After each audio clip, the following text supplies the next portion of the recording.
ব্রাহ্মণবাড়িয়ার আশুগঞ্জে ফুটবল খেলাকে কেন্দ্র করে দুই গ্রামবাসীর মধ্যে সংঘর্ষে অর্ধশতাধিক আহত হয়েছে। শুক্রবার সকালে উপজেলার দুর্গাপুর বাজার এলাকায় দফায় দফায় এ সংঘর্ষের ঘটনা ঘটে। পরে সেনাবাহিনী গিয়ে পরিস্থিতি নিয়ন্ত্রণে আনে।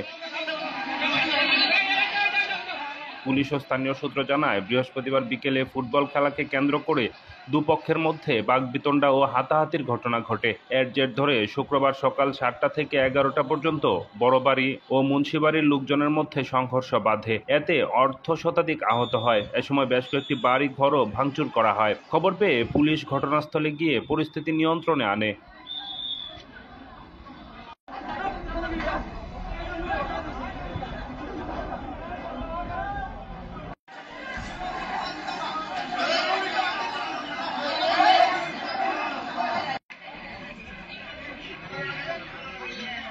Solution.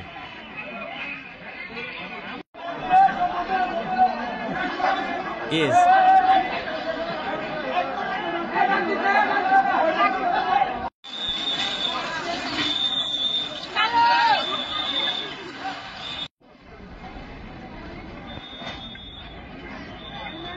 This.